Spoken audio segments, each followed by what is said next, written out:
Welcome to Master the Game. I am Juice, and we are here for our every other week patron chat. It's just a casual thing where I sit down with some of my patrons. We talk about gaming, we answer questions, get each other's feedback on different things, and just have some fun. And it's a great opportunity for us to get to know each other better, and to interact with the chat. So if anybody joins the chat, cool. Get any questions in, I'll get them over to the patrons as well as myself. We'll answer them. But if not, no big deal. So with that, there are a few things I want to talk about tonight. The first thing is I've started streaming my Pathfinder Kingmaker again on Sundays. We do that on Sunday night for about an hour to 2 hours.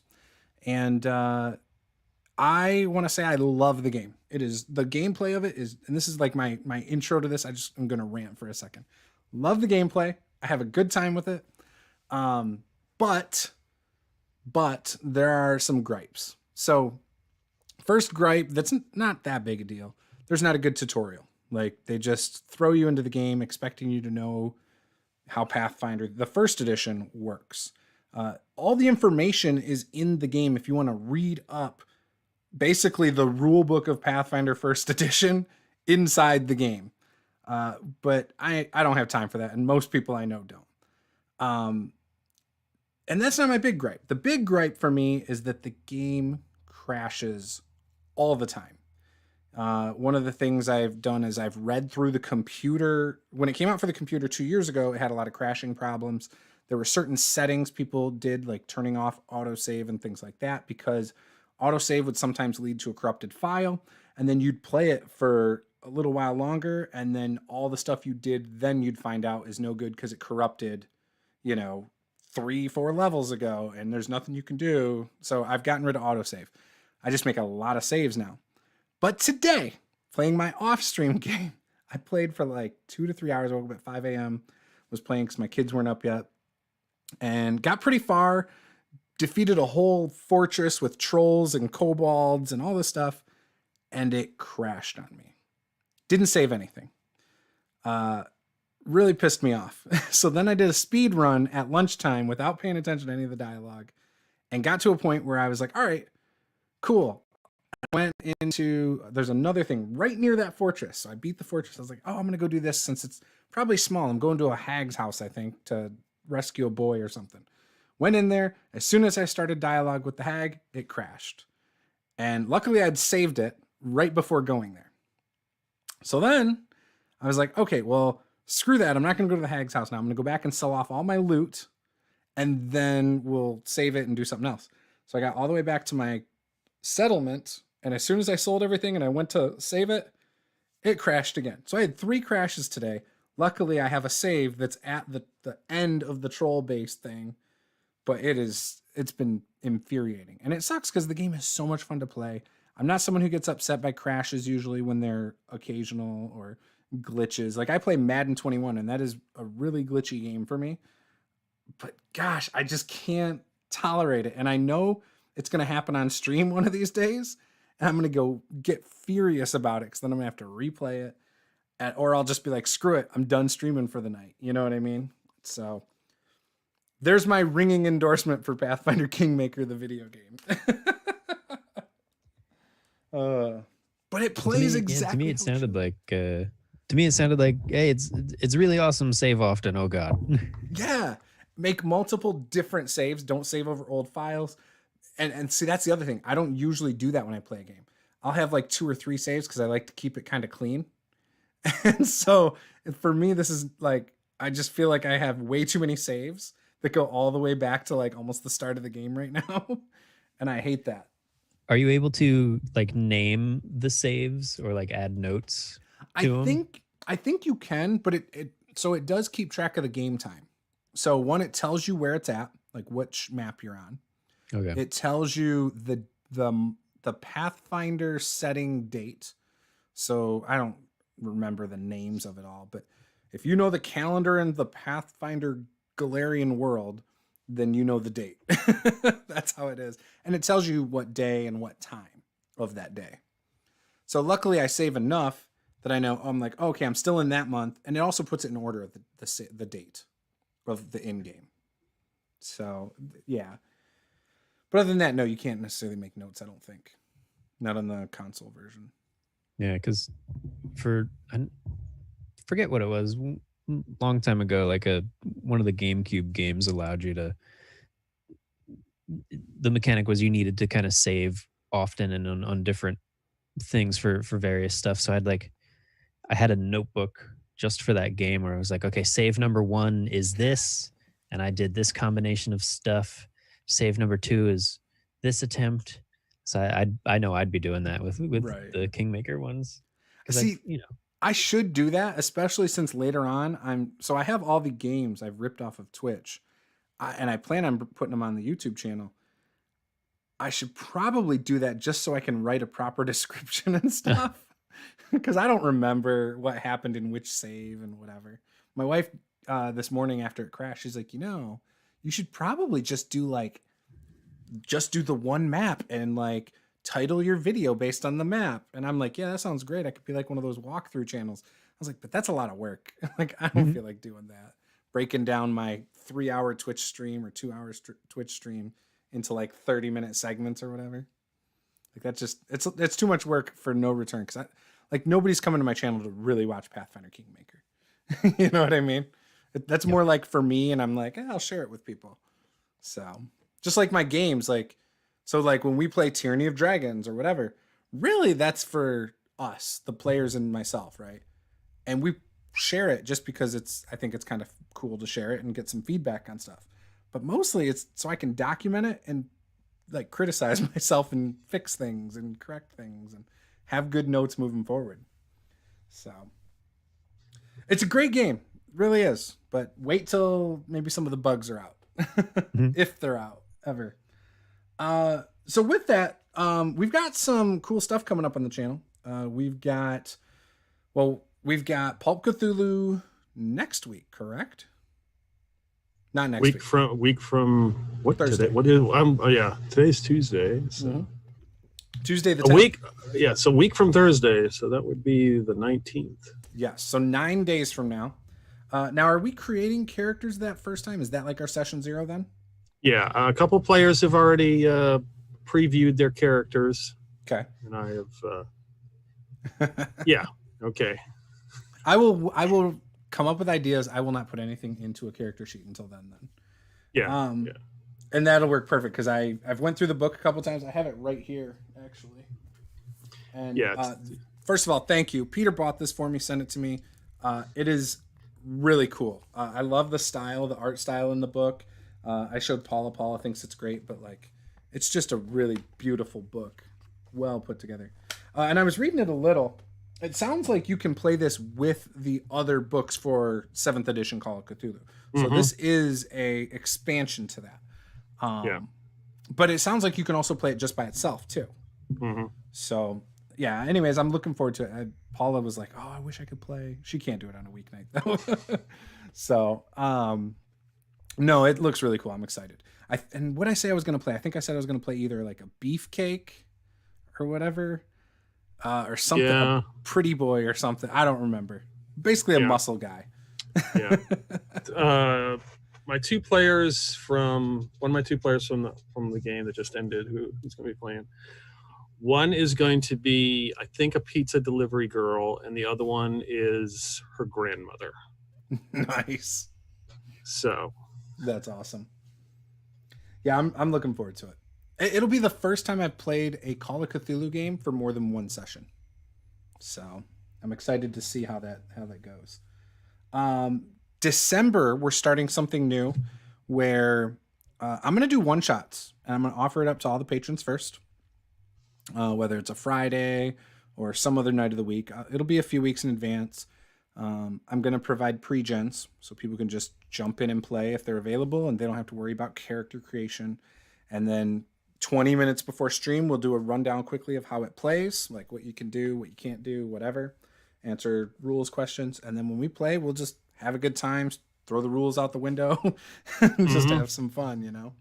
But I'm starting with Riffs in December.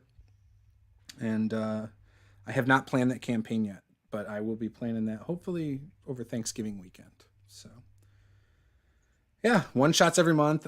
And the thing is I wanted to do this last winter, and I didn't do it. But like, I have Dragon Age by Green Ronin, Fantasy Age. Like, I want to play these games, and the only way I can think to do it is to try a one shot. You know, we got the Pathfinder Second Edition campaign that just had Session 0, which was a riot. We ended up, all the players are tied to like a circus or a carnival. Yes, yeah, I watched it.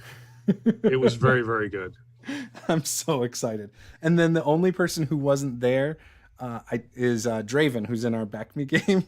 And so I'm curious to see how he jumps and fits into it, or if he even tries to. Yeah.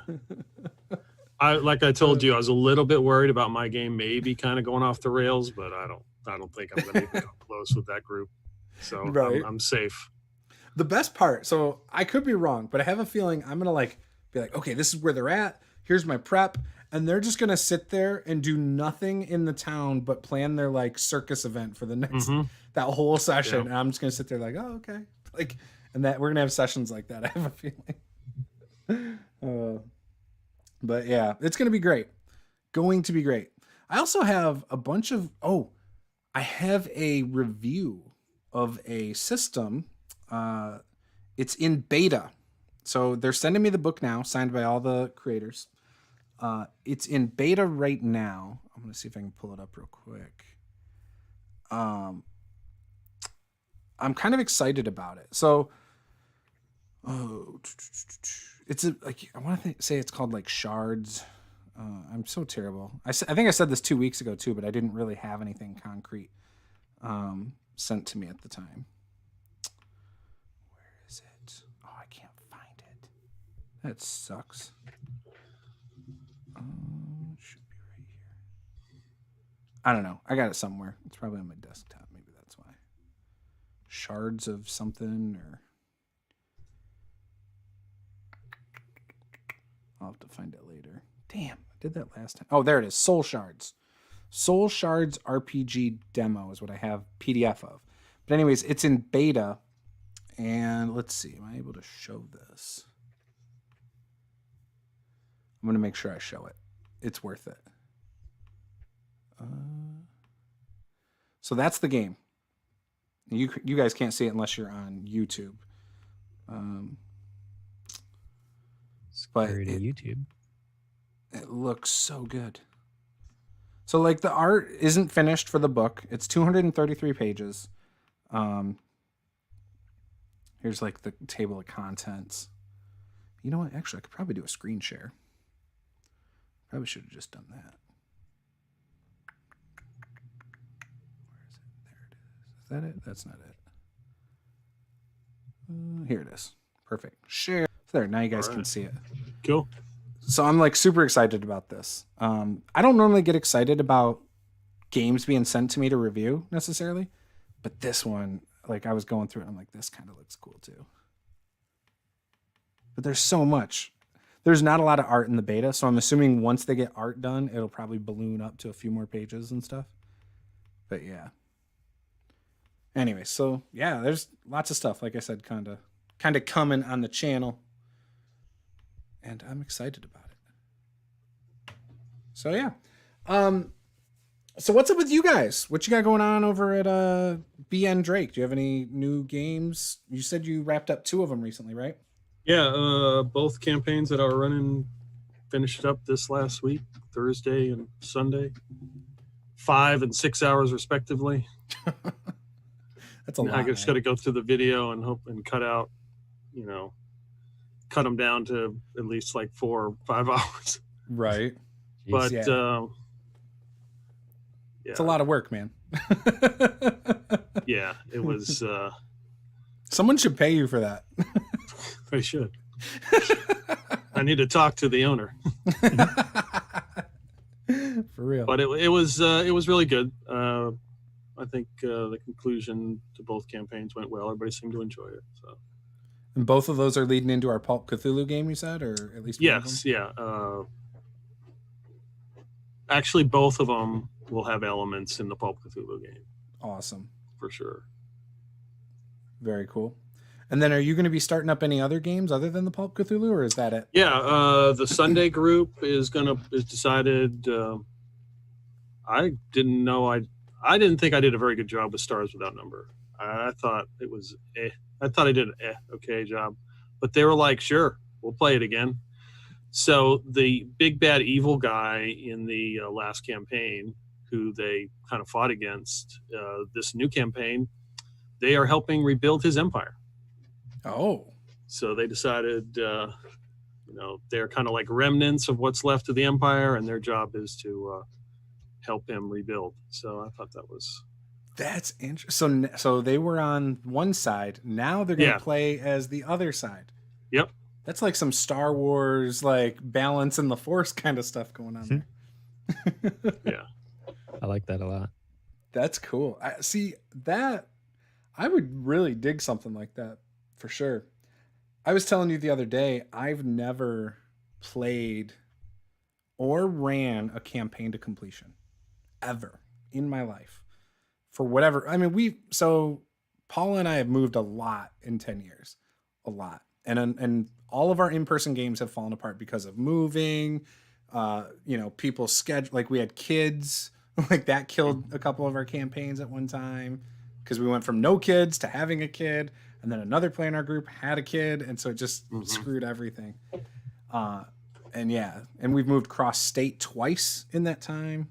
Okay. So it's just been like really hard to get something sustainable. And I feel like for the first time ever, everything I'm running right now, I have a feeling I'm going to see it to completion. And I'm really excited about it. Like, I know we're going to probably play Tyranny Dragons till it's done because it's an online game. Really, there's nothing that can interfere with that from that standpoint. If people drop out, I can try to bring people back in, and they can check where things are. Yeah. So I think that'll happen. Descent into Avernus, we're actually going to be trying to move that to 4 hours. I heard that. Yeah, so we're going to go from 8 till 12. I think I might propose that to the Tyranny of Dragons group as well. Because, and the issue is for us, it's getting the kids in bed. Like that's the big thing. Yeah. And when I run most campaigns, I don't like to run long sessions online. It's just very draining on me, but these are modules, so I think I can handle it. It's a little bit less work for me, and I'm able to just kind of go a little more with the flow, I feel now. Yeah. Because I'm starting to get comfortable with the module aspect. But yeah, and that actually brings us to the topic we're going to talk about in a second. But before I get into that, Dave, do you have anything cool going on? Let's see. Well, I'm in the process of getting custom tokens set up on the site. It will not be without its jank. Because handling image uploads is insane. But so that'll hopefully happen this week. We collected the images for drop number 2. I think we're just going to continue the common creatures thread. That's great. Couple people were pretty upset that there were no kobolds in our last one, so we've got kobolds in this one. And then the early stages of another Kickstarter have happened. And this will be through Kickstarter or through your website? Through Kickstarter. Okay. Yeah, okay. Drops is for stuff we've pre-established, but we're looking to get more larger sized square tokens, and we're even thinking about doing either a 2 or 3 inch hexagon token as well. Nice. So we've got to figure out the process for that. So I was thinking about something the other day, and what about, because you had said before, you're like, yeah, the white ones are great for doing like terrain on these tokens. And I was like, well, why not do pre-printed like terrain things like trees or bushes? And now that you say hexagon, like why not like hexagon map type things? Like, oh, here's the river and the mountain. You know what I mean? That would be kind of cool. We might, but the cost of the tokens, like while the tokens are cheaper than minis, they're not like the cheapest option out there. And for a lot of those, just like cardstock is and then treated with a dry erase Yep. printing process. Right. There's so many out there that already kind of do that, Hmm. or plastic tokens that are in that style, or they Right. claim they're tokens, but they don't look tokens. It's just a piece of paper. Right. You see a But yeah, bunch there's of so them on many other drive-through. there's so many other people out there that kind of handle that we've like, we'll let them handle it. Gotcha. Because like I have some tree tokens that I used to use in games, but they're too much of a pain in the ass to pick back up after you throw them down. I can maybe get 50 of them for $10, while a 3-inch tree token in our token form would cost anywhere from $2 to $4 to the person to get. So like you don't want to spend $4 for a tree. Come on. Right. I'd rather go buy the train model trees. Yeah. $4 for an adult dragon token that looks badass is better, but like just a tree, I think our price point's a little too high for makes sense. Simple terrain like that. Right. But who knows? Maybe. Cool. Anything else going on with that? You got, like you said, Kickstarter coming up. Too early to tell us about that, or? The theme at the moment, if I had to summarize it into one word, would be chests and mimics. Chests and mimics. But that's all that's all I'll say. Ooh. Okay. You got a time frame when you're going to launch, or? Hopefully, the latest we hope to launch is March of next year. But if it doesn't work out, we'll just hold out until we're ready. There you go. But that's the plan so far. I appreciate that, and I know other people who are not here right now really appreciate that, including one person here who definitely appreciates that, because there's too many times that people do Kickstarters and they are not ready. They don't tell you they're not ready. They imply that it's good as done, but it ain't. And you might be waiting a while for some of those things. Unfortunately, the way I see a lot of the Kickstarters now is like your thing basically needs to be done. Mm-hmm. That's how I feel you should do. Like if you're writing a book, launched. write the whole book first. If you're talking about a physical like miniature, at least have the sculpts done. Yeah. If it's a 3D printing thing, have the STL files done. Like, I feel like a bunch of years ago, you could go to Kickstarter with just an idea and be like, if we're funded, I'll figure it out. But I think too many have failed, or too many have succeeded and then failed. Right. Or just never delivered. That now it's like, oh no, you basically need it's a kind of a chicken and egg thing. Like it costs thousands of dollars to plan a Kickstarter. But I'm running the Kickstarter to raise thousands of dollars. Well, it needs a lot of upfront work. You need to understand how much every step of the process is going to cost you. Yep. You need to understand how feasible every step is. Like if you need a publisher or a printer, like you need that all worked out ahead of time. Like you can't wait, because that's when you get those extra costs that now you don't have the money for. Like, and you see that all the time. It's kind of sad. Yeah. Your record's got to be recorded. Right. You got to be done. Maybe you can add some extra songs there if you make a certain goal, but exactly. Oh, yeah. Go ahead. I don't back a lot of Kickstarters, and I want to. Usually my wife doesn't let me. She'll crack the whip and be like, no, we shouldn't do, like right now. I've been wanting to get the Hero Quest one. I did not back the Hero Quest Pulse thing, and I'm kicking myself for it. Like the value's there. It was like 130 miniatures for $150, and you get a cool game that, like, I was obsessed with the original, right? Like still to this day, like that game means so much to me, and I still have it. And so anyway, she talked me out of it, kind of. She said, oh, I don't want to be the reason you don't get it. And I'm like, well, that means you don't want me to get it. Yeah. And if I get it, you're going to be upset. Like, so I didn't do it. I'm surprised you didn't get it. Damn. Yeah. It came down. It was like 4 hours before it was done, and I'm like, oh, I want to get it. And then we finished our session 0 of Pathfinder Fall of Plague Stone, and I had it on the screen like the whole time. It was in a different tab, and I'm checking it, and I'm like, oh, it's at 3.7 million. So they're not getting to the Joe Manganiello adventure with the dragon, but I wanted it so bad. And even afterwards, I kept talking to Paula about it, like without saying, let's buy it. I'm like, yeah, like they got this going on, like it's all this, and I'm like, all right, I'm not gonna get it, Paula. I thought I'd earn brownie points. I don't feel like I earned any brownie points. But I didn't get it. And then I was like, because Dave's in the fall. Dave from Nerdarchy is in the Fall of Plague Stone game. And talking to him before stream, I said, hey, I asked him if he was going to get it. He's like, no. And I was like, oh, it's just, you're not into it. He's like, dude, he's like, I am into it. He's like, but when am I going to ever play it?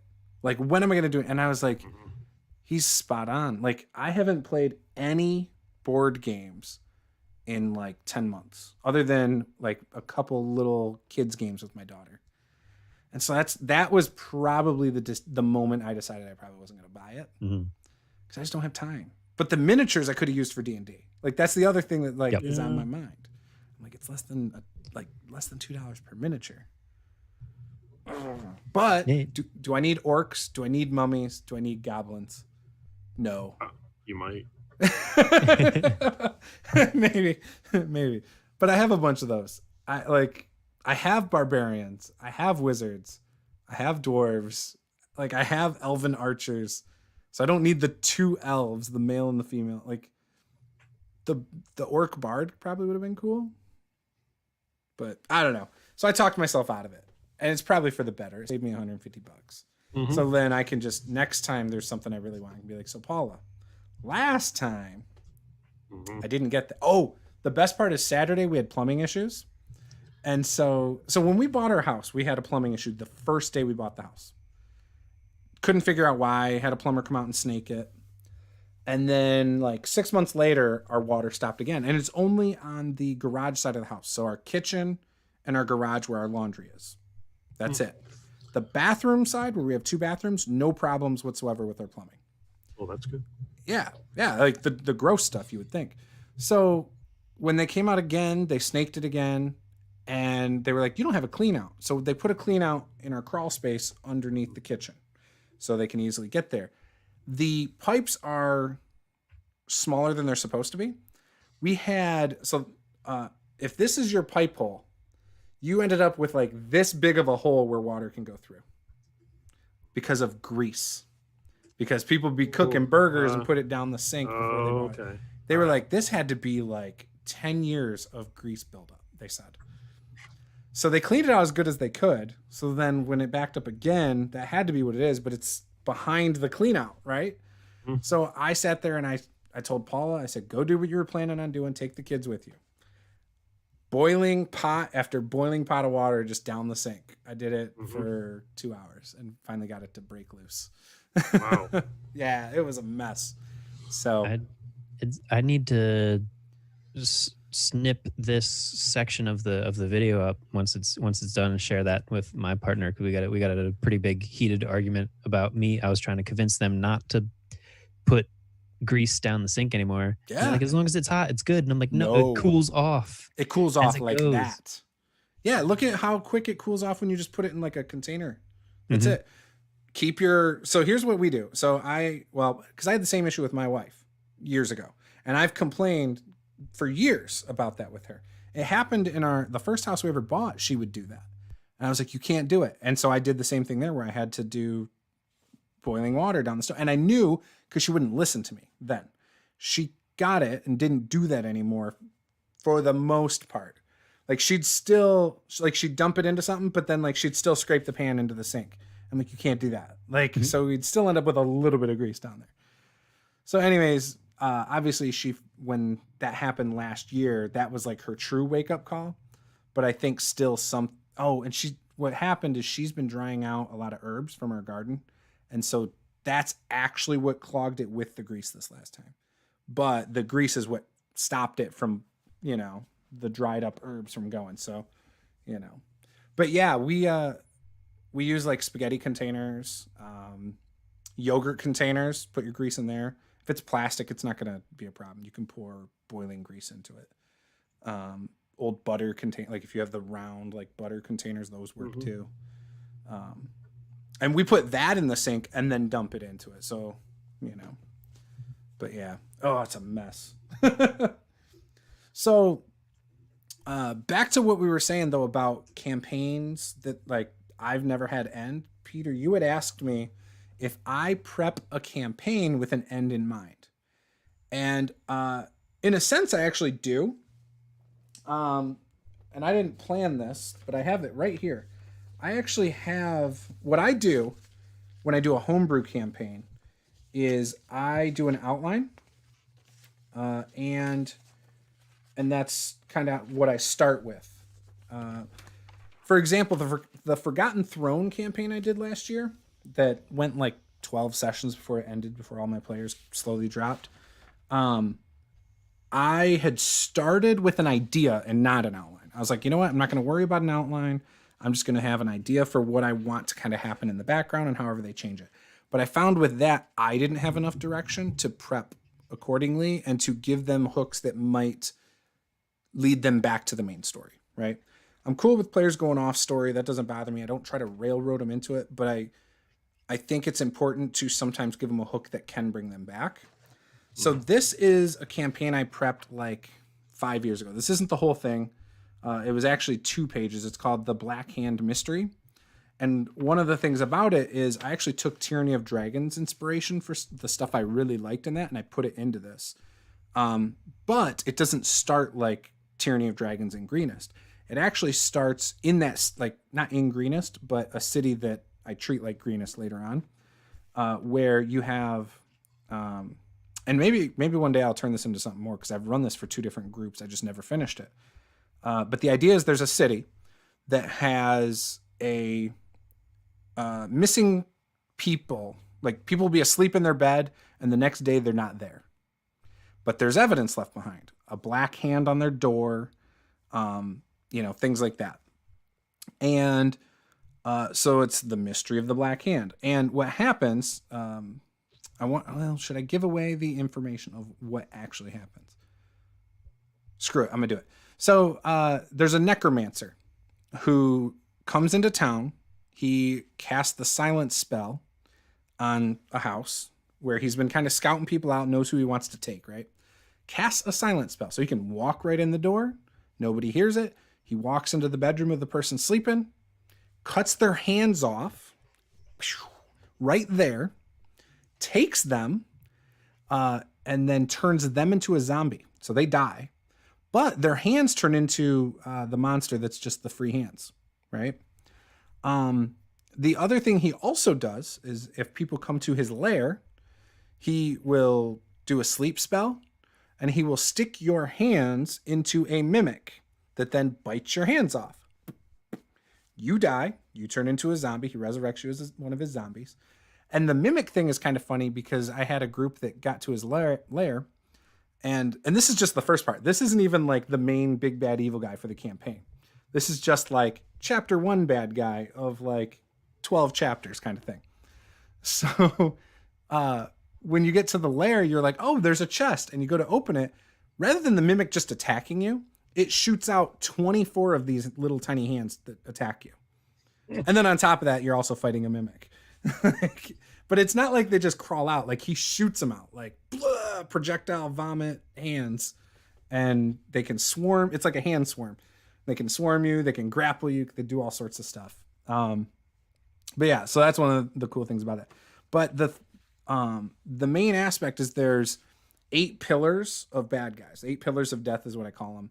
And their main thing is they serve one big bad guy. One of the pillars is this necromancer and his army of undead. Another one is like a dragon cult who's also trying to bring back Tiamat, and you have like all sorts of other things. And then obviously the one big guy who's overlooking it all, which I actually have never defined who the big bad guy is ever. And I also have not finished who all the 8 pillars are because I've never played it far enough where I had to plan that out. But I say in here, like, what happens, like, which cities get attacked by the armies, because it becomes a big sprawling army thing. And so the idea is you either want to prevent the big bad guy from getting all of his things and dividing the country into 8 regions, because that's kind of what he promises. He promises each pillar their own area that they rule over. So yes, to answer your question, Peter, I do have an end in mind usually. And it could go completely different. Like, again, if the players in this campaign stop it, well, the campaign takes a whole different shape, and I can adjust my timeline as I go, or my outline. But I love it. Like, I really like doing it that way, and it keeps me on track. So one of the things in this one too that I had with one group is they started fighting with a bunch of elves in the forest near that city that was attacked by the necromancer, because they went into the forest, and it's like a forbidden forest.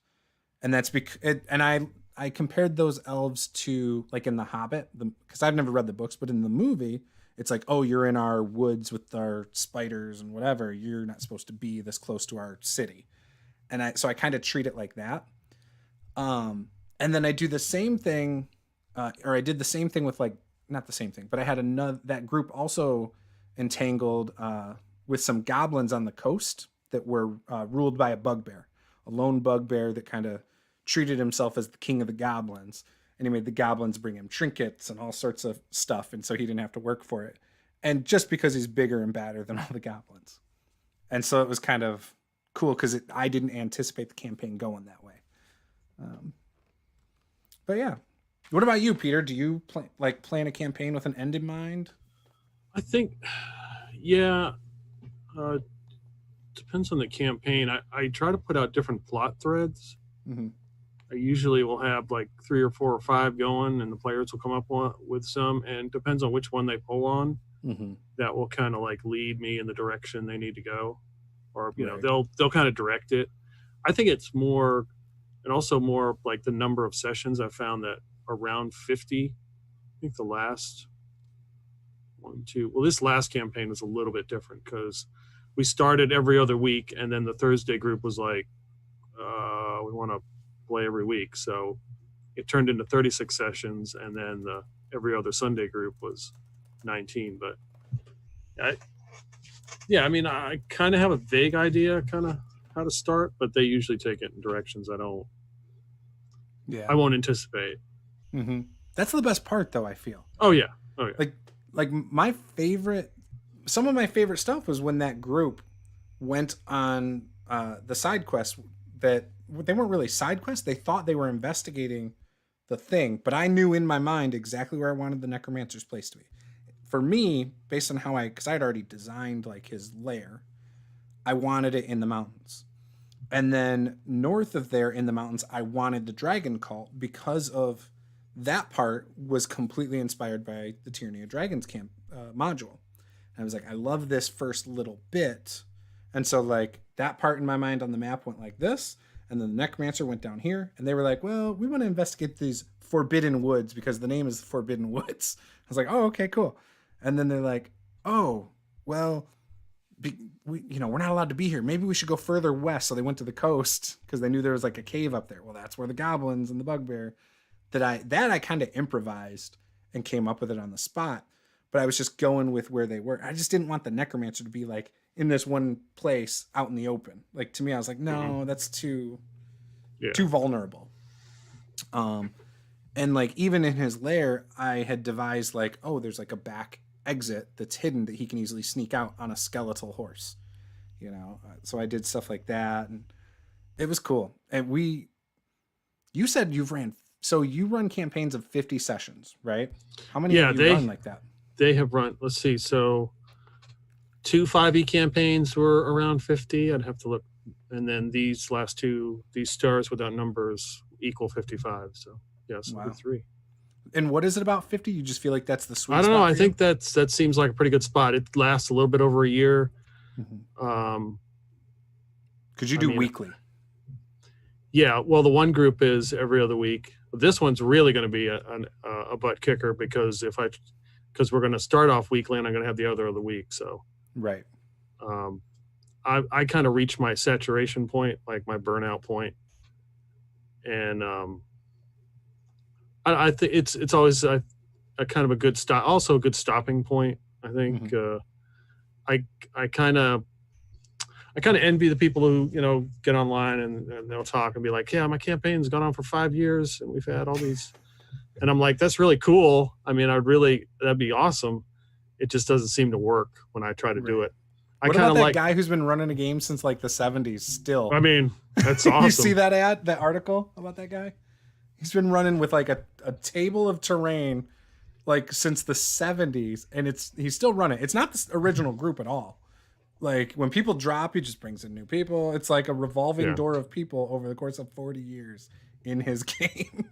At least he's getting his money's worth with that terrain. Right? And the what was I going to say? Lost my train of thought. Sorry, my bad. No, you're fine. You're fine. But I also keep it in the same world. So time will pass. So like I said, like I warned you in session 1, because I don't know if you know, Bill has joined. I officially invited Bill. I said, this is your official invitation. Little stats, Bill. Yes. Okay. So last time you were like, Bill, if you really want to play, that's fine. Like you seemed so annoyed. I was like, oh, poor Peter. He seems so frustrated.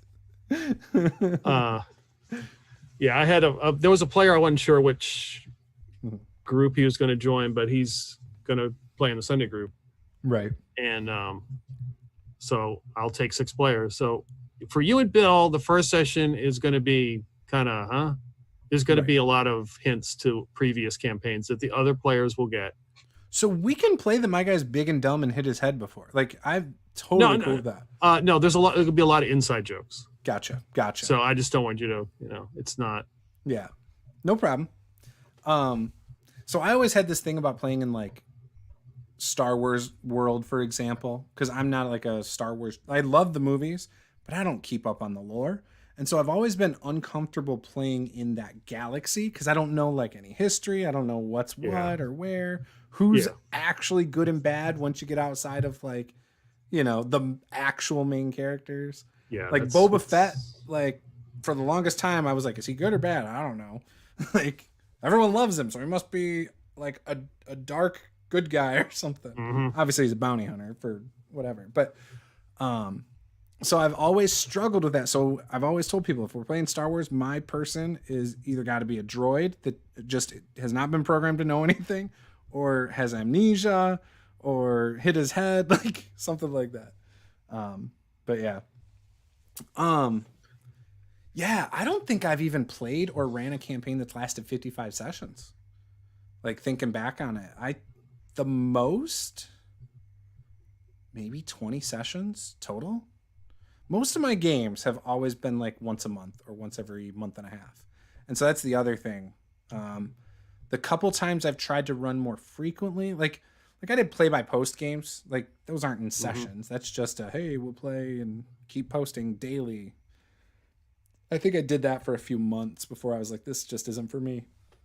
And I used to do chat room games, and I did those for a couple months. So those are more like a session thing, and probably did 15 to 20 of those. But it's still not the same experience. Like sitting around with people, whether it's online or in person, though I want to say like the most is like 16 to 20 in that range, probably. Looking back on it. Yeah, that's tough. Like, so yeah, our Descent game's been 12 sessions now. That's good. And that's been a year as of last month. And Forgotten Throne, we were doing really well. But we had a couple people drop, and then I picked up a new person. And after a couple sessions, I think we all realized that the main story didn't work within the group anymore. And so we're just kind of like, fizzled out. But like you, I run all my stuff. My homebrew stuff is all in my one world, you know, when it's like fantasy based. And I find that makes it a little easier. Yeah. Unless you screw up your timeline. Yeah. all the campaigns have been in the same world. I just expanded the universe. Yeah. So the main bad guy, who ended up being the bad guy in the Stars Without Number game, was technically written by a player as part of his backstory. Because when I was overseas, I didn't get it. Oh, I did get a chance to play, but it was very short-lived. But we sort of had like a write-in game that we played. Like I would write something, they would write something. That sort of kind of worked. So he started there, and then he was in the last game, and he managed to survive because I had a couple incidents where the players actually protected him as another player tried to kill him. Ooh. So that was pretty good. He made it all the way through that campaign, and then we got to this campaign where he turned out to be the main bad guy. Nice. So that's the best, like the evolution of the bad guy. Like I've always loved that kind of stuff. Or like, so my big thing when I got into role-playing games was superhero games. And so the bit, like when you would look on forums and stuff and people would be like, what do you do when the bad guy gets killed the first time you see him? And the answer is always, well, one of his henchmen that got away becomes the bad guy. Like, you know, but like they take his place. Yeah, but sometimes those are far better than the original bad guy you had anyway. Like I don't know. I've always liked that. And I think part of it is like I grew up a huge wrestling fan. My favorite thing in wrestling is the swerves, like the good guy turning on the bad or the bad guy turning on the good guys, and like just all that stuff, the soap opera crap of it. Like, and I like that in role-playing games too. It's always that twist, like, oh, wait, that cleric who's been resurrecting us and healing us the whole time, he's really a bad guy. His deity's not actually the good one. It's a bad one the whole time. Shit. And here we've been paying these tithes and helping him raise money to like start his thing.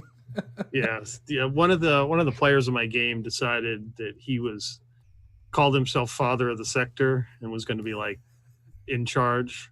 It was actually the character he started out with. He sort of retired because I kind of TPK'd the group one night. That's awesome. And he took my NPC. He said, I'm going to play this guy. Right. I said, okay. And he started calling himself Father of the Sector. And the joke was that he had fathered like 700 kids or something. And then all the players started saying, well, I'm related to him. So the joke was they were all related to him. And I said, okay, I got something for you. So when they met the big bad evil guy, he found out that he was related to him. Was he the father of the big bad evil guy, or was it the opposite? It was his son. It was like a Star Wars thing, but it was pretty funny. That's great. When you say you're terrible at Stars Without Number, what was it that made you think that? Like the system, or? I think in D&D, as some of my players would call it, well, they would call it in Stars with Number the space magic BS. But in D&D, you got magic, and you can just ad lib a lot easier, I think. Mm-hmm. And I tried to play Stars Without Number. First of all, there was no artificial gravity. Okay. So I always had to remember, unless you had mag boots or you had centrifugal force gravity, you're floating around. So that makes combat and stuff a little bit interesting.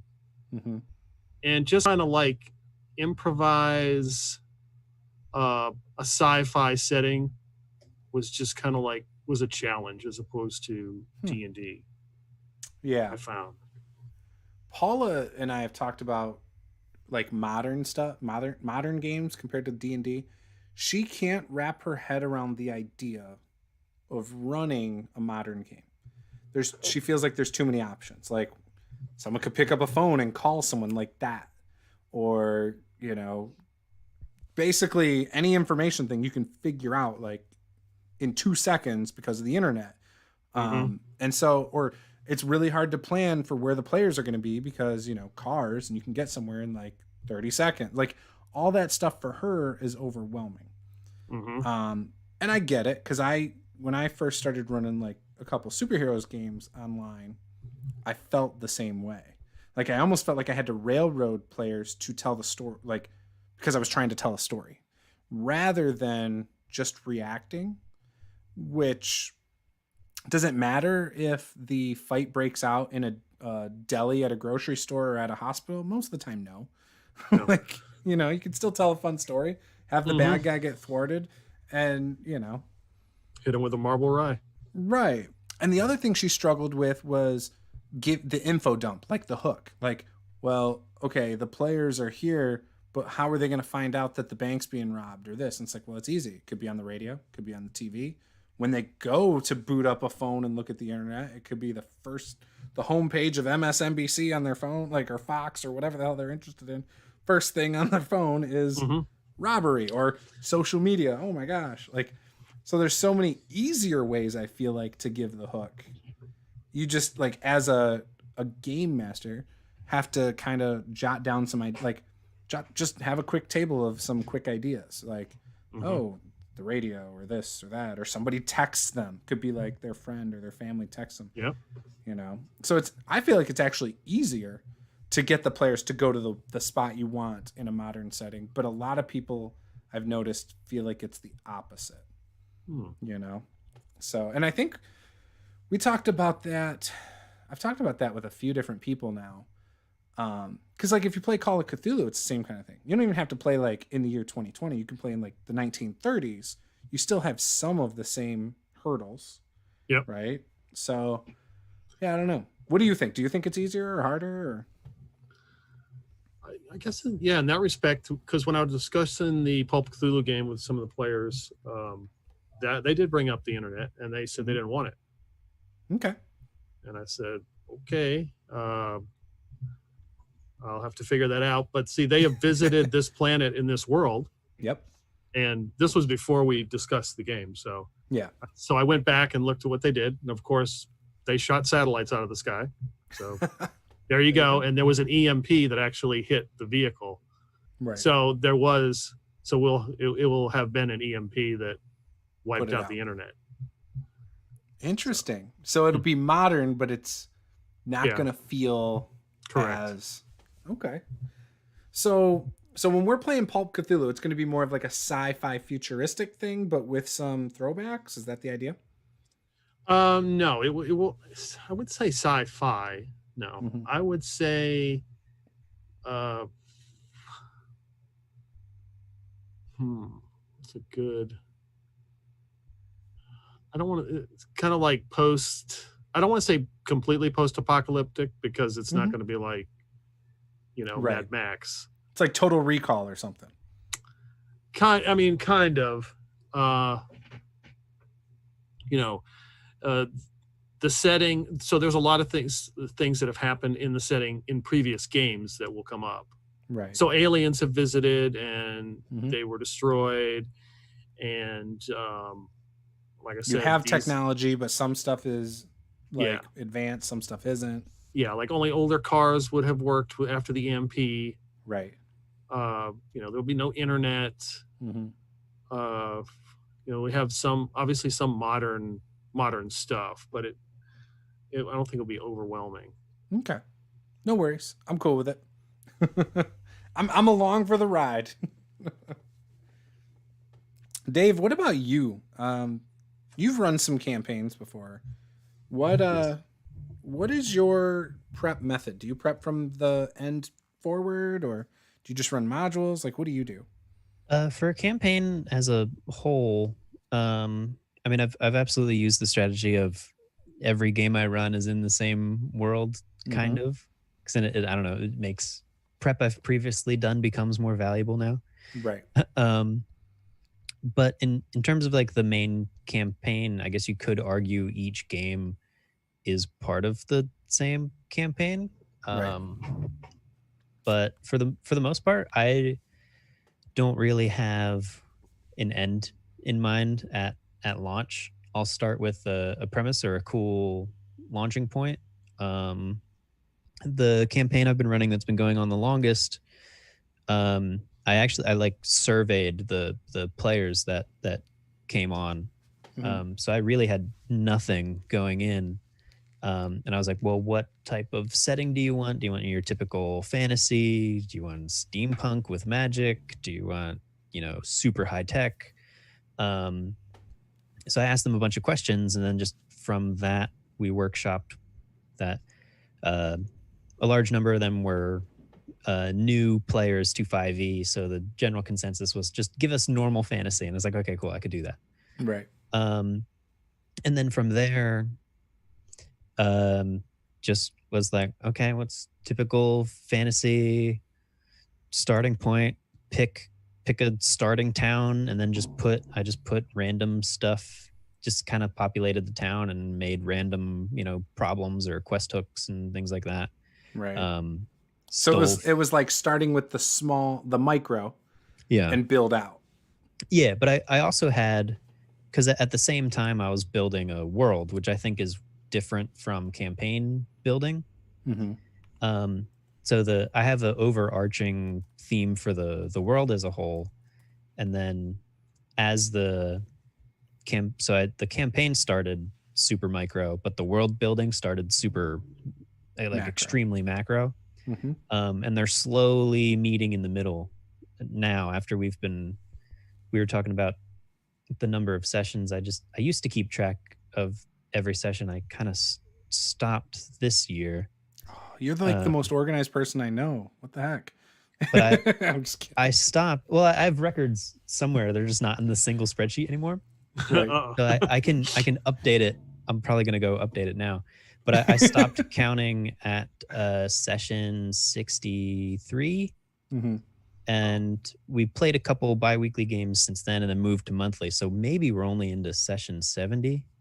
Wow. Now with the same, similar group. There's been a couple dropouts and drop-ins, but is this an in-person game too? It started as in-person, yeah. Until COVID. Mm-hmm.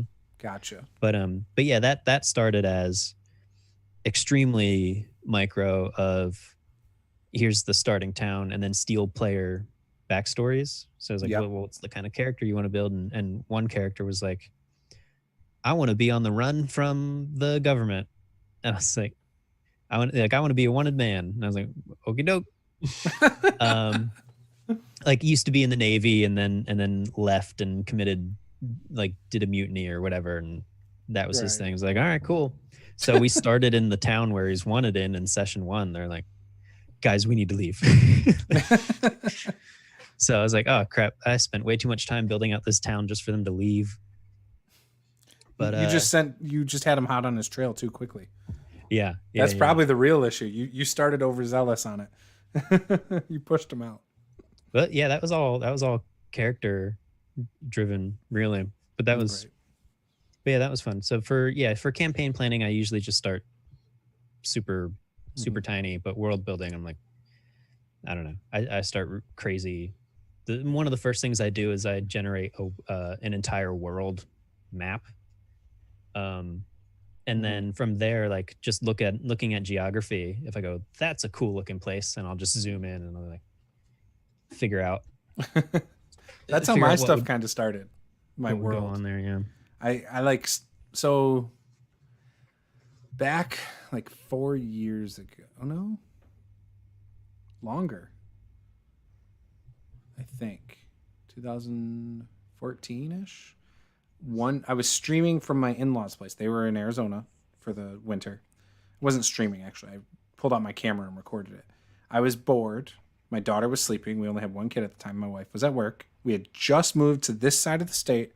I didn't have a job yet. I was sitting at home. I'm like, what am I gonna do? I don't have a D&D group. Like, I got nothing going on. I've already applied for all the jobs I wanted, like the last 3 days. So I was like, all right, pad of paper. I just started drawing crap out and making up stuff. I was like, oh, what if there was like a Great Wall of China, but instead of the Great Wall of China, it's like a great wall around this dwarven area that's above ground. So these are like these kinds of dwarves. And what if I have like this over here? Like the video is still on my channel from like forever ago. It sucks. Like the original drawing was just this area that became the Orc's Arrow Peninsula. That was the start of my homebrew world, because the bottom looks like an arrow tip, kind of. Not really, but you know. And so then I was like, okay, so this is the oldest human city in the whole world, because this is where I'm starting my world. So I'm just going to say this is the start of the world itself as well. Same thing with an elven area. I have like a place called Pirates Bay. all the stuff in the Orcs Peninsula is ruled by 3 different dragons, and the orcs serve the dragon. Like, just very whatever. Kind of lame in my opinion, but it's also one of my favorite areas to play in games in, because it's so easy for me to just wing it. Yeah. And and then from there, once I had Photoshop, I started editing things. Well, I had Photoshop before that, but I started messing around in Photoshop and putting Skyrim icons for like the cities and stuff from the using brushes. And I was like, okay, this is, and I made it super big in photo, like it was way too big in Photoshop. So then I was like, ooh, I want this world to be bigger though. So then I was like, all right, this is 1/8 of my world. And it's like from the north, the way I view it is the Orcs Peninsula is near the equator of this world.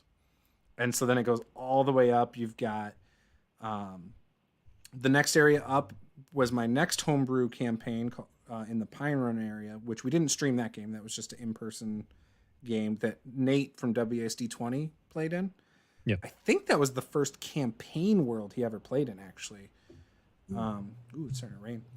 And then obviously we have the Forgotten Throne game, which is 2 areas higher than that. We have my Blackrock game, which is in between there. And then I've had other stuff, like the one I was talking about with the Mystery of the Black Hand, which is on a continent north of that. And then I've run one-shots on the ice part of the world at the north part, which has like giant... so if you've played Skyrim, the things that are like on the north part of that map, they're like the centipede things. They're all black and they shoot acid. I have stuff like that up there. But then they're a cross between that and like the Reamer Haas monster from like D&D. So the big one is massive, and it's completely in like the bottom of this ice continent. And so then like there's smaller queens that are above it throughout this continent. And my ultimate idea is that this continent, technically, if they overrun it, could melt from their heat and they could all die as well as the civilization. But people don't know that yet. So like that's kind of the, hey, if this gets out of control, everybody's screwed kind of thing. Post-apocalyptic North meltdown kind of thing. And I also have a volcano up there. So a lot of them think in the world, the lore is that the volcano is what they think is melting the ice, but it's not. So, and I took inspiration from, is it Greenland that has like a volcano issue under the ice? I don't know. There's one of in real world, like we have a glacial continent where like a volcano is causing problems under the ice. And like, there's also with the melting, it's releasing like CO2 gases. So I like completely took inspiration from all that stuff for that continent. Cool. And that's only 1/8 of my world. Yeah. But I want like a massive like ocean where in part of it, because there's like a whirlpool, I actually want like, if you're traveling in the ocean, I want like there to be a drop off. So some people think it's like a flat earth or a flat world with a drop off, but it really just drops off and like you can't get back up, and it like swirls into this whirlpool and you can die. And it's only in this big giant ocean part. But like in that part, I want like krakens. I want dragon turtles. I also want an island where my gods actually live, like physically live. And they're bound to it magically by an oath that they did, so long ago. So like I got all these ideas. I don't know. Most of this is all still just in my head and I've never written it down. Yeah, at least now it's recorded. You got to write that stuff down. Yeah. Right. Well, and I talk about it a lot with different people. I'm like, yeah, this is like this. And then like I'll get different ideas and I'll jot like 2 sentences down. And that's the most I'll have about it. But in my head, it's like, no, I've got like paragraphs about it. And I've tried to capture it with my so I've talked about most of it with like the people who played in my Forgotten Throne campaign. I've tried to talk about it with Paula. Paula tunes me out so quick. She's like, oh, okay, whatever. But I love it. And like I get excited about doing world building, and I've wanted to do world building on stream. But the problem is I don't feel like it's entertaining to do world building by yourself on stream, even when people are in the chat. So like I'll start to do world building. I'm like, this is dumb. Like in my head, I'm thinking this is dumb because the free flow of ideas don't come out as well. Yeah. When you're just by yourself trying to talk about it, I've wanted to do world building streams in a while, but more about the documenting the process that I use instead of like, Mhm. let's actually build the world that Yeah. I want. I talked to, was it the SS Captain, SS Adventurer? I don't know. I talked to him like a month or two ago. He's in England and he has a podcast, and he wanted to do world building. We had kind of a similar conversation about doing world building stuff. He wanted to do a collaborative world, and I'm like, yeah, but I don't want to work on like this collaborative thing for us to share. Like, Yeah. that's not really what I want to do. I want to work on my own world. Maybe someone helps me get ideas. Maybe I help them get ideas for their stuff. But even then, like, I don't even know how I would do that.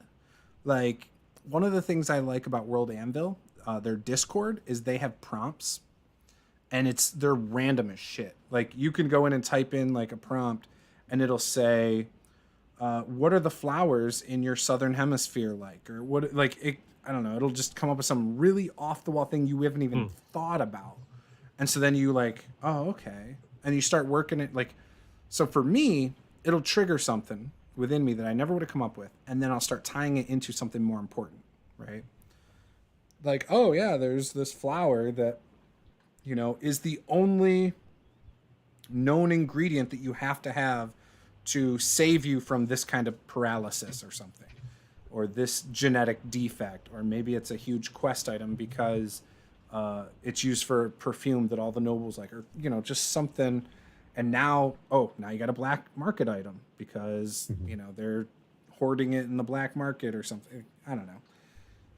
But yeah, I love to do that kind of stuff. And I steal from video games and TV shows and movies all the damn time. Oh yeah. Like, there's not a unique idea in my brain. It's all stolen somehow from I mean, musicians do it all the time, so what's the big deal? right? I mean, it's just how you interpret it and you put your flavor on it. So Definitely. so. Yeah. But I love it. I love world building. I'm not a good writer, though. Like, that's the other thing. I'm really, when it comes down to writing stuff, I am terrible at taking like the idea that's in my head and putting it on paper and making it sound interesting. I've always struggled with that. I don't know what it like. So I took creative writing. So in college, I took multiple writing classes. I took creative writing. I did okay, but when I'd read stuff to the class, I felt like my stuff was like the worst compared to everybody else. Like when it came to being interesting or compelling, right? And I don't know why I'm not able to do it. Maybe it's confidence. Maybe that's the whole reason. I don't know. Maybe it's my vocabulary. I don't know. No, well, when you're talking about like a campaign, you just have to have a couple hooks, and you got to have players, at least one or two, that are ready to be engaged. Yeah, and they will feed you the details. Either by a backstory that they write, or just how they interact with the world, and they just write it for you. Like I've had a player, like I said, like, well, so they ended up killing all my bad guys in one campaign, and his player turned evil at the end. That's great. Because the god that he served didn't protect his family, and they thought they were dead. He's like, "Can I do this? Can I be the evil? Can I be turn bad at the end?" I said, "Okay." So he still exists in the campaign as a bad guy. Yep.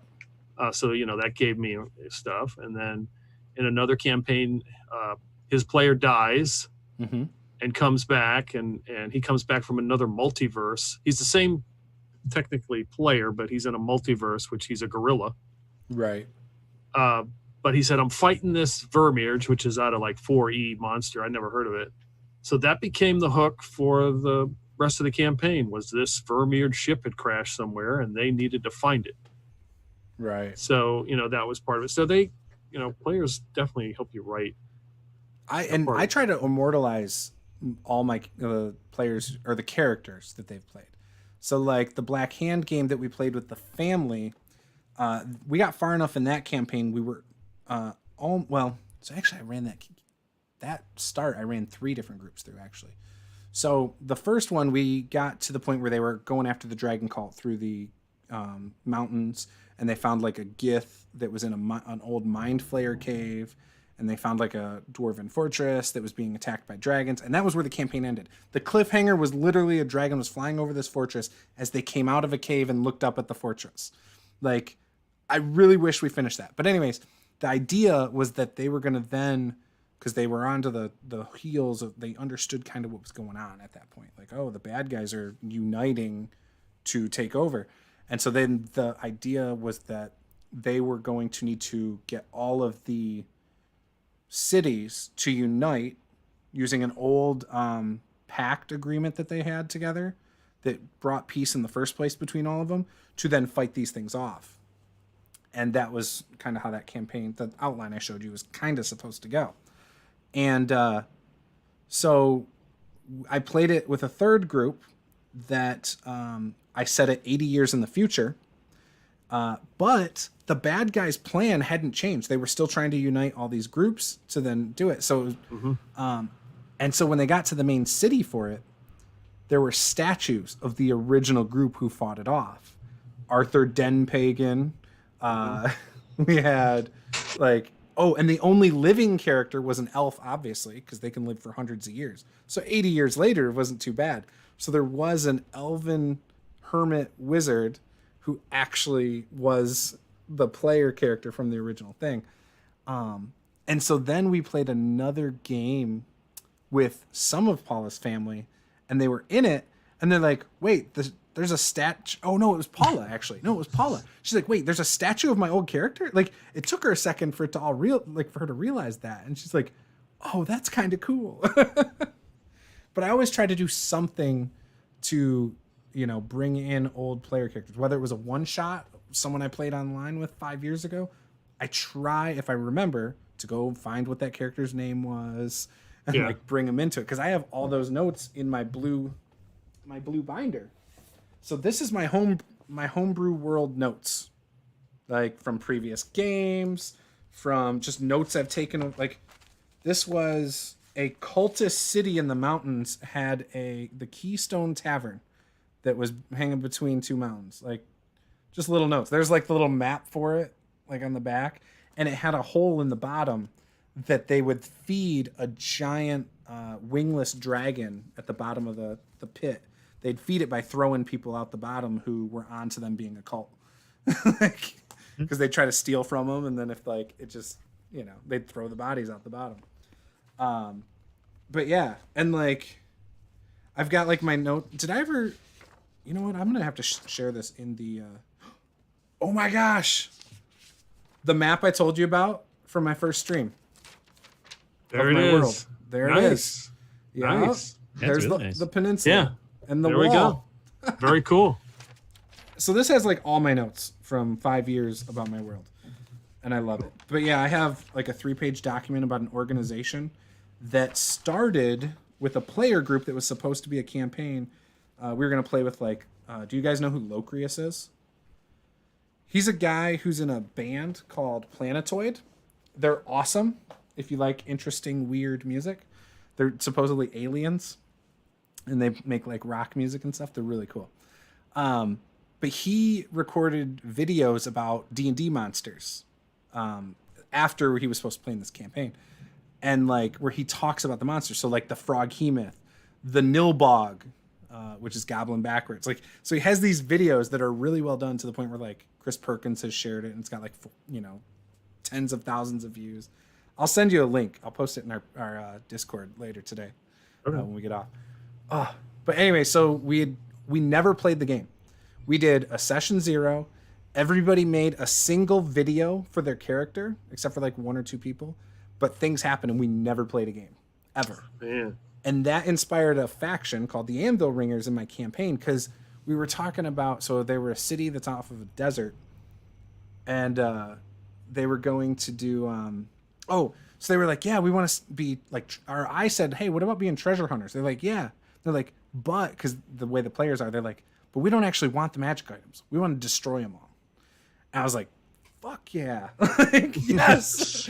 So we called them the Anvil Ringers, and one of the players was like, yeah, my deity hates magic items, so we have to destroy him on our magical anvils. So yes, we have magic items, but they're only to help us destroy magic items of power, kind of thing. And so like some of the magic items you blow up cause like big devastation and, you know, all this stuff. And so that led to my group called the Anvil Ringers. So then that was it. That was the whole thing that led to it. And now I've added so many layers to it. Like it's a secret society that nobody really knows much about. There's like rankings that as you move up, you get privileged to more information. Like the highest level of it are basically scholars that don't go out into the field. And it's militaristic in the sense that if someone outranks you, you have to do what they say. Like you cannot go against them whatsoever. And they're the ones that give you your quests. Like you don't go out and just decide where you go typically.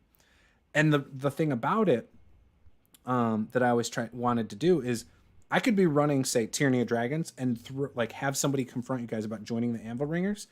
And you could still do all your Tyranny of Dragons stuff. And then occasionally you get like a side quest to, hey, go do this. And you either, if you're not using the item, you have to destroy it. Or you can use an item. But if somebody who outranks you comes and sees that you have a magic item, they can tell you to give it to them and now it's theirs. Like no questions asked, no money exchanged. Like, and it was my way of saying, yeah, if you want a magic item, cool. If it's too powerful, I'm gonna take it from you. Like, so it was like all these built-in things that I could do. I've never done, but yeah. And I actually was planning in our Forgotten Throne game to have them become that, but they never took that hook. And so they came across Anvil Ringers like 3 times. And if you're ever playing in a game with me and you hear me talking about, yeah, these guys have like an anvil, what is it called? A brooch or whatever that holds their cape together or whatever, then you know I'm kind of trying to bring that into the campaign. Like, that's like the signal. And they actually have a faction that they rival called the Crusaders Against Magic. So it's another group that despises magic, but in a different sense. They hate, so they'll have people who can do detect magic, but that's about it. Or dispel magic or silence. So everything they have is to like negate magic. But they want to keep magic items to fight people who have magic. Whereas the Anvil Ringers, they'll have people using magic, but they don't want magic items that give people great power. So it's kind of like their ideals aren't too much different. It's just kind of opposite, you know, and they're rivals in my world. So I love it. I don't know. Wow. I go on these like rants and tangents all the time, don't I? It's good. I love it. I get excited about it.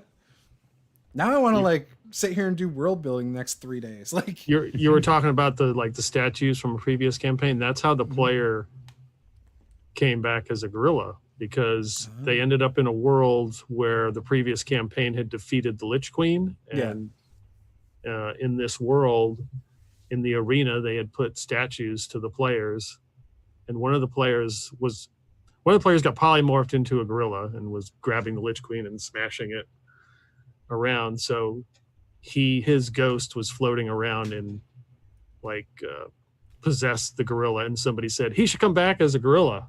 And I said, done. That sounds like a good idea. I always run with ideas when I hear them. Like, yes, doing it. Mm-hmm. I wonder if I made a PDF of my Anvil Ringers like 3-page thing. It's got like their motto, it's got like their ranks and how each rank works. And I was originally going to like eventually try and like add art to it and stuff like that and put it up on like drive-through or something as a pay what you want. But I think now I'm inspired to put it up as a patron thing. And I always like it when campaigns seem to kind of come back around serendipitously. Like in one of the campaigns, they started out like the Stars Without Number campaign. The first session was they fought some rats guy from the Despair clan, right? And of course they murderized them. So the rats were supposed to send out a hit team looking for them, and of course they never went back to where they lived, right? But the second to last session, they did a spike jump and ended up in a sector, I mean, purely coincidental, that's where the rats were.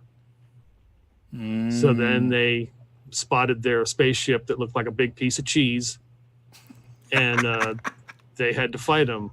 And it was pretty funny. Well, the rat crashed into the side of the spaceship, into their ship. So one of the players said, okay, I'm going to get out there with my mop and a crowbar and start taking the ship off and mopping off all the rat guts, because the one player had to go on a date. That was, of course, a drive-in. That's great. But yeah, I like it how like games will come back around. Like I had a session where they ran into. I was using the module Dead Planet that's from Mothership. If you don't have the module, get Dead Planet. It's worth it. It's worth it just for the random charts. You will use it. So one of the players who was afflicted by this statue or this orb or whatever, his jaw unhinged and earwigs. He vomited earwigs. Oh. So I always brought up earwigs have always been like the creepiest bug in my, like when I was a kid, I was terrified of those. So I would bring up earwigs every once in a while. And in the last session, they ran into a creature person he was possessed, and they had to make mental saves. And of course, my one player couldn't pass a mental save if he tried, and he ended up killing one of the NPCs, which was pretty funny. But one of the players, he rolled randomly, and one of the rolls was that specific thing. The jaw unhinged, and he vomits out earwigs, which was very appropriate. I like that stuff too. Unfortunately, I'm never able to do it in the same campaign. It's always like, oh, I did it here, and now I have some of the same players over here, so let's bring it back into this one since it's my homebrew world to give them that, like, aha, you know. Love it. Love it. Yeah. I always hear, like, from other DMs, they're like, yeah, the best part is when it finally develops to that part where then the swerve happens or then this happens. And it's like, oh, like they're like, I should have known. Like, and I'm like, yeah, I understand that. But at the same time, I've never played long enough for that to happen. I'm so excited. Yeah, like one of my players was, they were on this mission and he had totally been duped, and he was fighting this carrier, and it was all a setup, and he didn't realize it, and he was murderizing friendlies, and he did not catch that, and then finally he did, and he was pissed. That was the ship that was right next to it, or is that a different story? Yeah, that was like the ship, and it wasn't firing back, and the people that were come out were dressed in specific vac suits, like yellow or something, right? Yeah, and he mistaken them for somebody else, and I'm like, I'm not correcting him. He was like, oh my god. He's like, that's it. We're just going to the main planet. And we're just going to fight them right now. I was like, well, I guess the campaign's about to end. So you handled that way better than I would have, because I would have been like, no, those are the friendlies. Like I would have been like, no. Like, honestly, those are the friendlies. Like, because in real life, I would be like, no, you would remember, like, they have U.S. flags. They're Americans. Like, but it probably ended up being so much better that you didn't correct him, Well, the shipbuilding people all wore yellow vac suits, and he thought that they were yellow lens people, which were like a black jumpsuit, and they have a big yellow lens that's got like some kind of liquid in it. Yeah. So that's who he thought they were. And I was like, oh, you're wrong. I love it. That's great. Yeah. When we were doing the Forgotten Throne, they originally came across I think they were a group of all dwarves that were traveling, that were all Anvil ringers. And one of them had a dwarven maul. So he thought they wanted it just because it's a dwarven maul of great power. Really, they just wanted it because it's a magical item of great power. They didn't care that it was dwarven or not, and they wanted to destroy it. So they offered Tom's character like 1,000 gold, and he was like level 4 at the time, I think. Like, so it's kind of a lot of gold to offer a single character, especially in my world where you can buy magic items and stuff like that. Okay. But most cities don't have what you want. However, my traveling merchant, who's a goblin, does. Except you don't see him except when I feel like being generous. So, which they came across him and got magical items for free actually from him at one point. But anyways, so they wanted to, actually the first time they came across him, the dwarves told them exactly what they were looking for, which was the maul. And Tom's character kept it hidden and didn't let them see it on his back. And And in fact, even asked one of the other characters to walk behind him to kind of block the view of it when they left. Then they came across him again in a dungeon. It's like they may have came across him like 4 or 5 times actually in 13 sessions or something. I know one of the times was in a dungeon where the dwarves were there for another magic item that they were there for. And the dwarves ran in while they were just fighting like ghouls and stuff. And so they were between ghouls and they were between these dwarves. But then the dwarves were like, wait, you got them all we wanted. And like they said that, but because they were already in initiative order, the players attacked the dwarves, caused a fight. They were good, so they spared their lives. The dwarves said, we're going to come back for that, but we'll be peaceful for today. They left. The players left. Then we had the scene where it was the 2 ancient black dragons that were kicking my players' butts, and the dwarves actually came and helped kind of, well, they didn't help. They showed up right after the fight to the same spot. And that was the last session we ever played.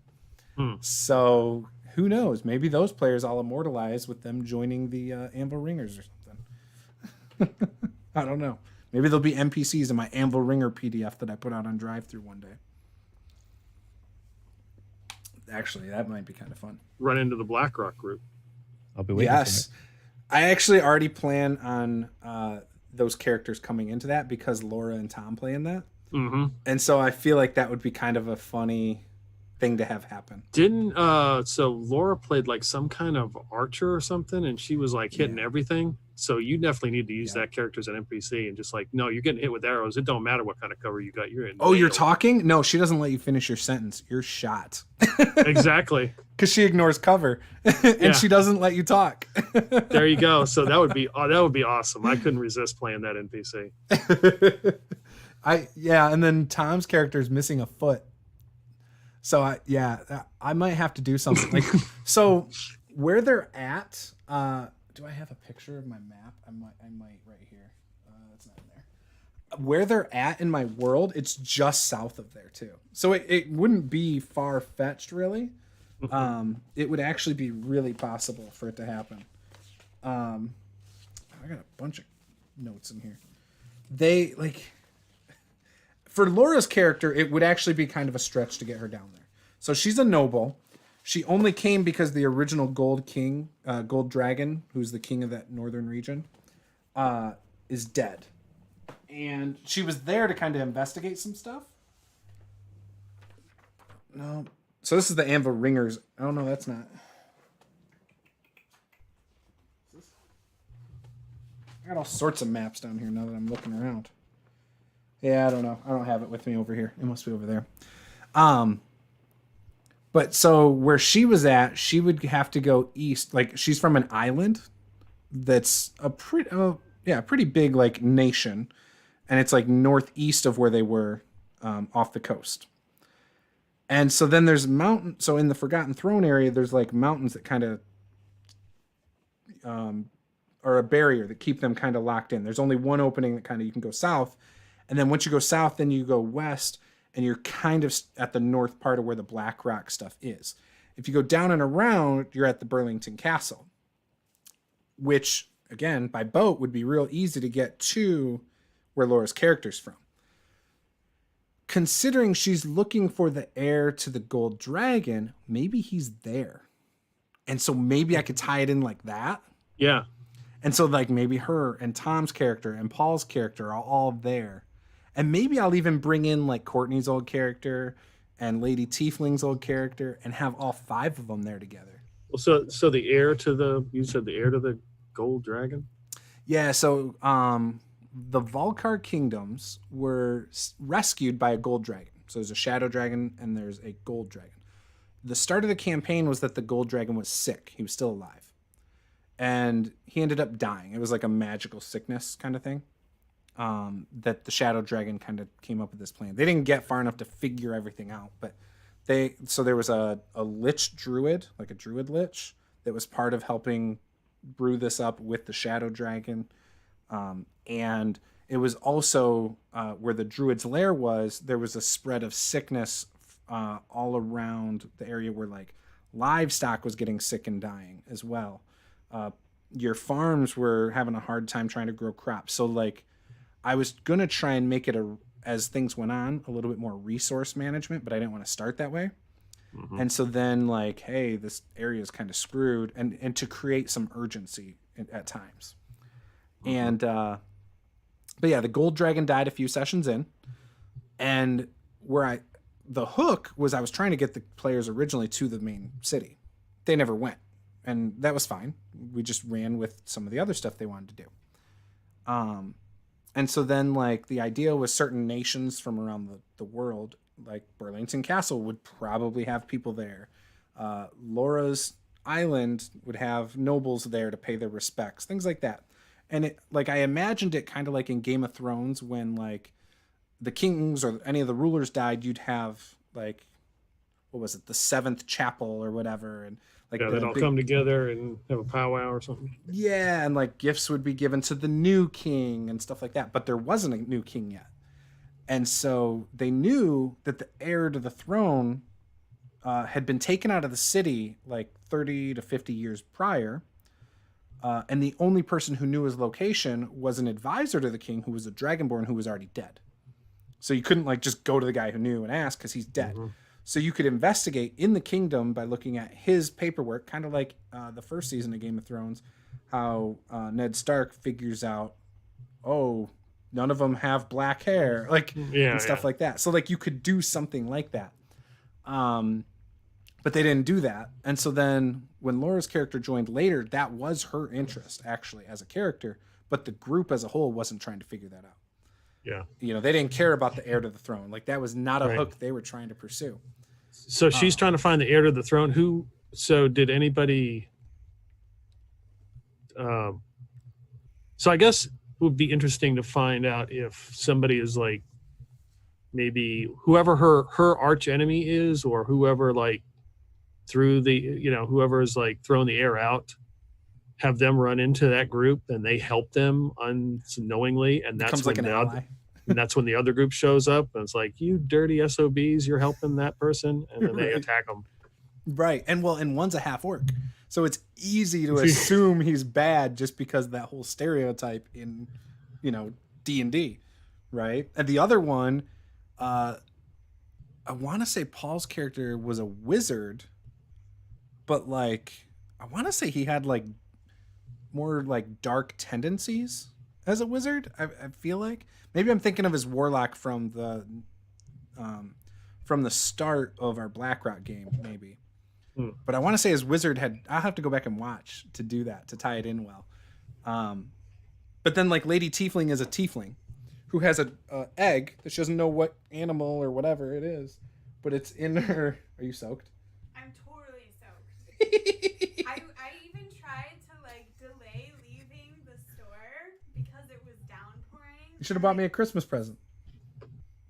Hold please. You did? Oh, I got a Christmas present or something. All right. But no, she had an egg on her stomach that she didn't know what the animal was, but she was like, I'm the mother. And like she was trying to hatch the egg like she's the mother.